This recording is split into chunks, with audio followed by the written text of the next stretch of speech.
Thanks for coming to the DASH meeting, the first one of 2024.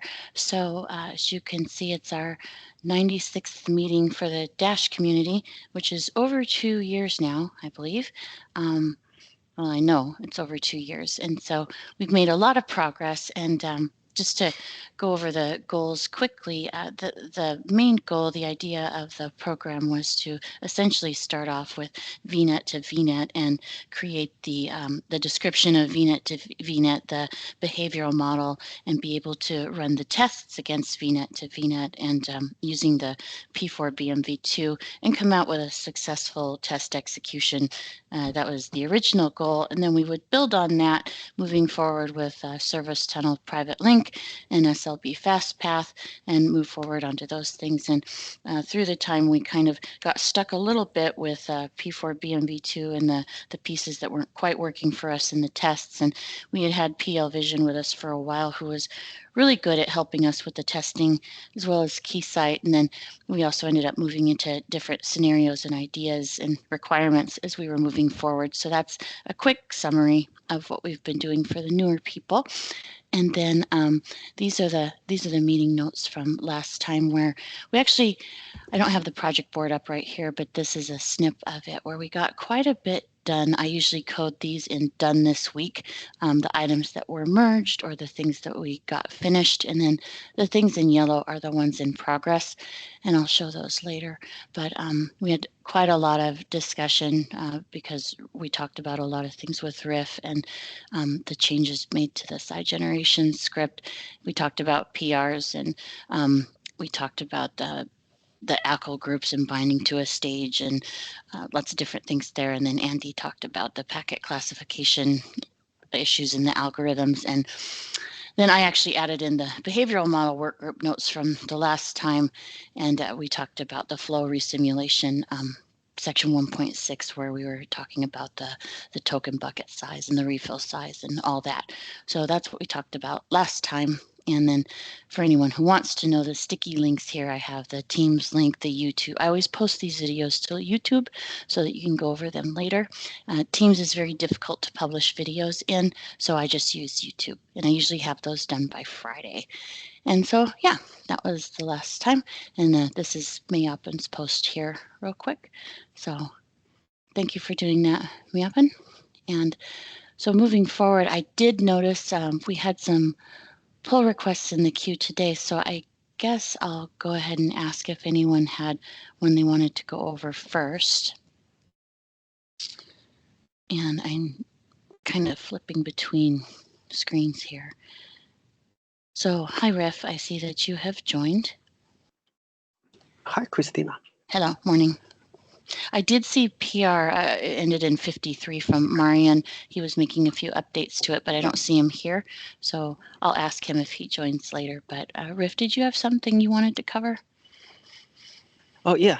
So I have one for the detailed design for the FastPath. Mm-hmm. So we can go through, yeah, if we have time, we can go through them. Mm-hmm. All right. So did anyone else have something before we look at this detailed design for FastPath? And I'll go back here in the line here. This one looks like Riff, Marian, spell check. Okay, yeah, let's go ahead, Riff. Do you want to control the screen, or do you want me to do it? I'll probably share the screen. Okay, I'm going to stop then. 1 second. Yeah. Right. Trying to. Oops. Wrong one. Yeah, I'm trying to pull my branch out. I guess I should have started off with Happy New Year to everyone. Hopefully this will be the year we get all the tests to run perfectly. Yeah. Okay, I'm going to share my screen. Okay.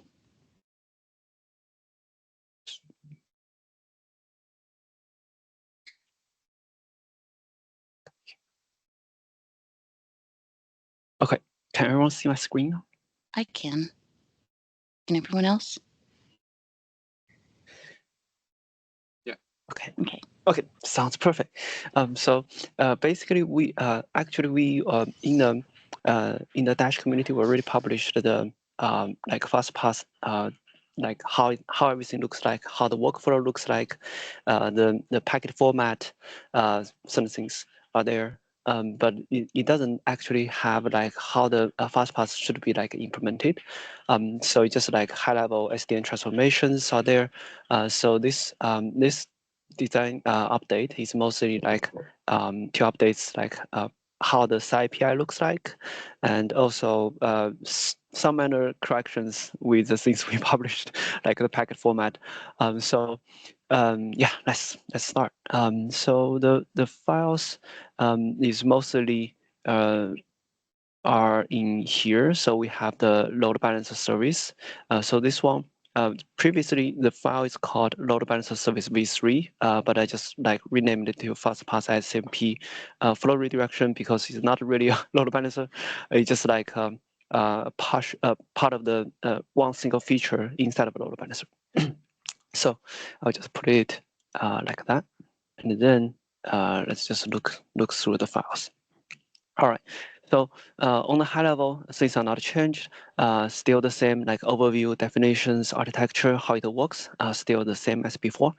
Packet transformation, still the same graph.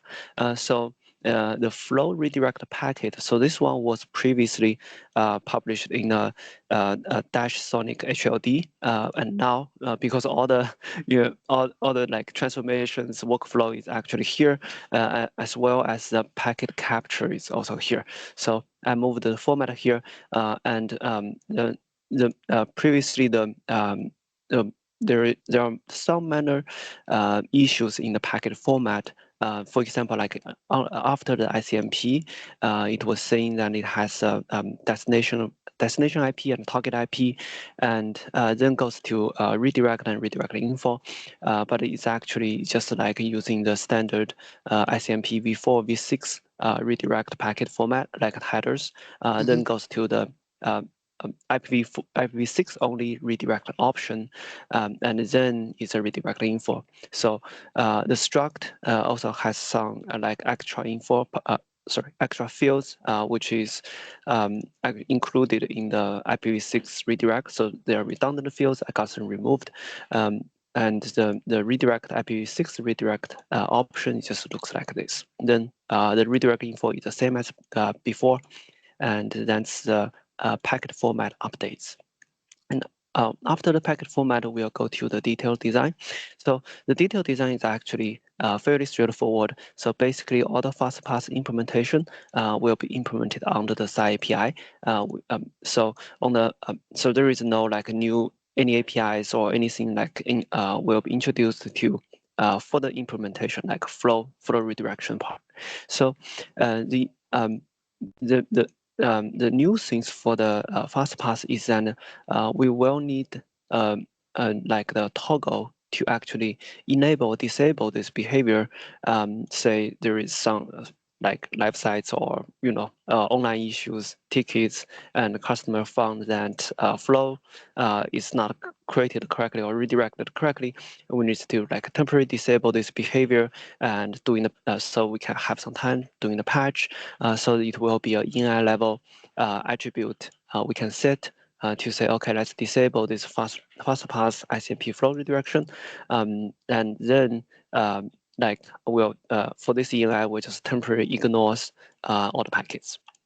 So sorry, all the ICMP redirect packets, and then there. In the original one, we don't really have any counters, so we don't really know like how the data bus works. So in here we have a few counters. The first one will be a port level counter, which means that this port means the DPU port. So which means that how many FastPass SMP we actually received and how many FastPass packet we cannot really find the ENI to process it. So those two things needs to be counted. So we know like if like any packet is sent to the wrong place or how the data bus actually works in high level, like the track the volume and everything. So then Dave, can I interrupt you with a quick question? Oh yeah, sure. Sure, yeah. So this counter, right? So if my understanding of FastPath is correct, essentially, right, when we get the ICMP redirect packet, we are going to modify the flow to essentially, change do all the new rewrites and so on, right? But at that point, I'm just curious, how do we know that this packet is going under fast path transformation? Or we basically have to set a flag or something on the flow to say that this is a fast path flow, right? Don't we check to see if there's a match in the table? No, because once the flow is modified, right? I mean, you may not know that this modification is because of the fast path, or is it the original rewrite? Original rewrite. So basically, when the fast path packet comes in, we all need to modify the flow, and in that case, we should be able to know like if the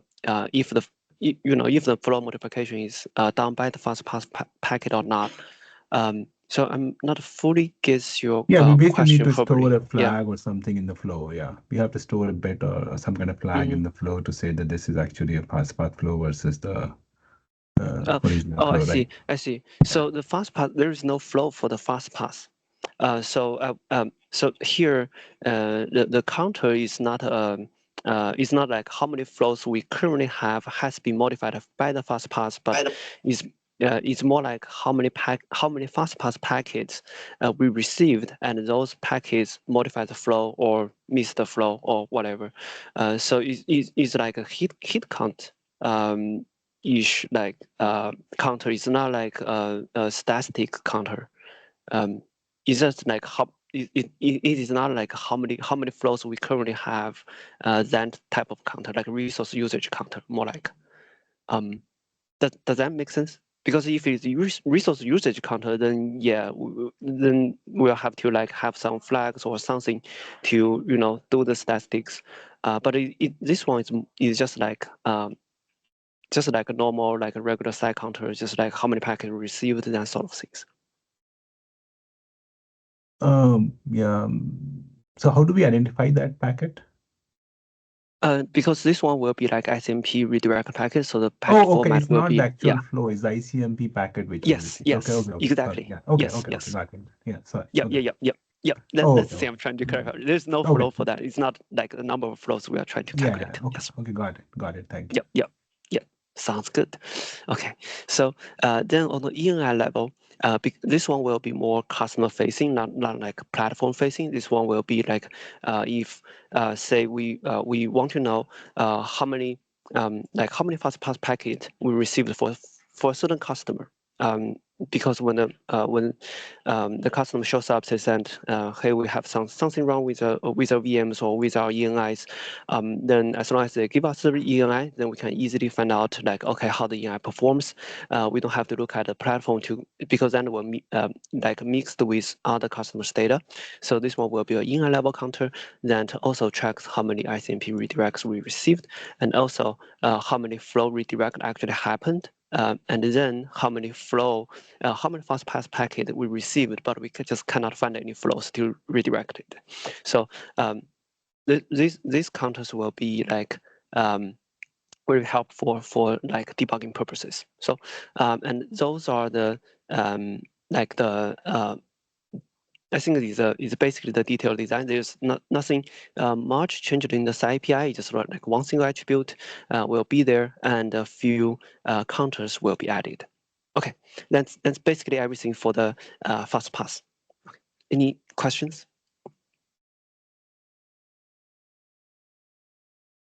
So I just have a housekeeping question, Riff. I had the initial document from engineering we had it under load balancer service in the repo. And so you're saying you took that document and you built off of that. And so should I remove or like somehow mark this one as old in favor of yours? Do you mean the load balancer v3? Yeah. Oh yeah, I renamed this file. So just for clarity, yeah, there is no like 2 copies of it. Yeah.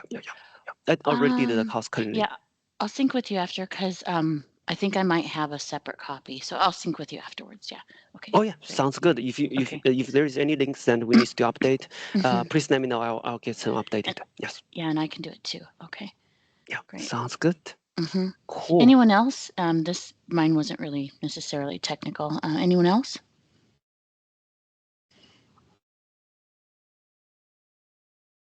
Okay, and so did you say you have the P4 done too? Like when you go to the repo and you go to a pipeline, it's in there as well?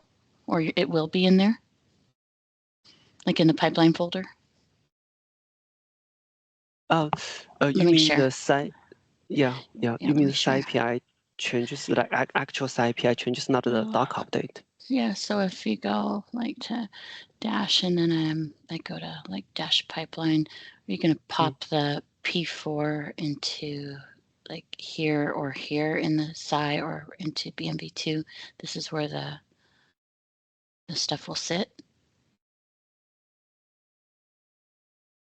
Like here we have you know, connection track, all this stuff in VGRE. So eventually it'll land in here. Okay. Yes. So basically, the in-line level attribute will be in the dash pipeline.p4, and the set in-line attribute will be put it over there. The counters will also be put it over there. Port level counters right now we don't really support generated, so we will need like the the sidechain PY updates to actually improve that. And yeah, so that is another actually the other topic that Chris also asked me to do is that if we have time, maybe today or next week, whenever we have time, we can go through the like the site header generator like updates recently I made, just to yeah, because there are a bunch of updates already, so probably will be good to go through them like in high level how everything looks like, but whenever we have time, yes, it's probably not that urgent. Next week or so. Okay. Yeah. Like today, if we today we have time, we can go through them. If today we don't have time, next week is also good. Yeah. Okay. So anyone else have questions then on FastPath?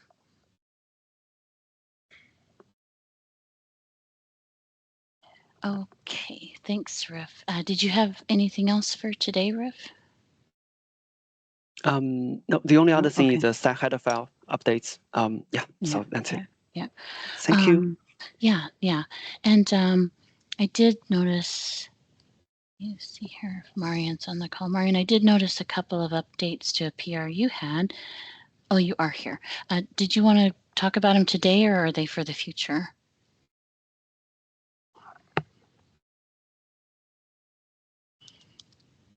Let me grab the number. Yeah, hi. So this is the older pull request of mine. I just fixed not the BMV2, the PDK implementation. The 453, the refactor tunnels. Yeah, it's needed to do the future updates for more than one encapsulation support. That's now it's ready for review. I will convert it from draft to. And just a review from Riff then. Or anyone else who wants to look at it. Okay. Who else? Does anyone else want to look at this or?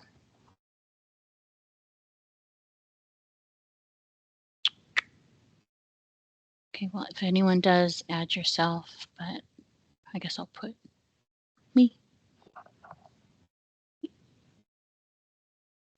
Thanks, Marian. I did see those come through. And then we did close the Alibaba PR 348 in favor of Riff, your generic, more genericized, what was it called? Was it the pipeline or the flow design document? We can because we can probably postpone that. Totally. Because we like, so those things will be actually useful when we say we want some like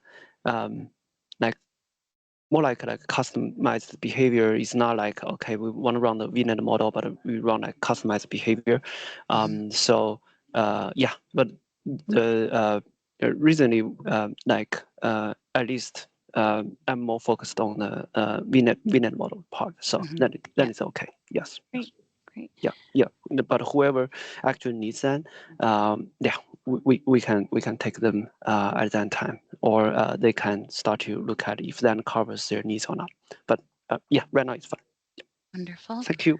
And yeah, thanks. And then just so everyone can see it, because it's been a few weeks, this is the community project board. And like I said, these are the items. Actually, we've gotten a lot done. The things that are done are in purple. We've gotten a lot of things done.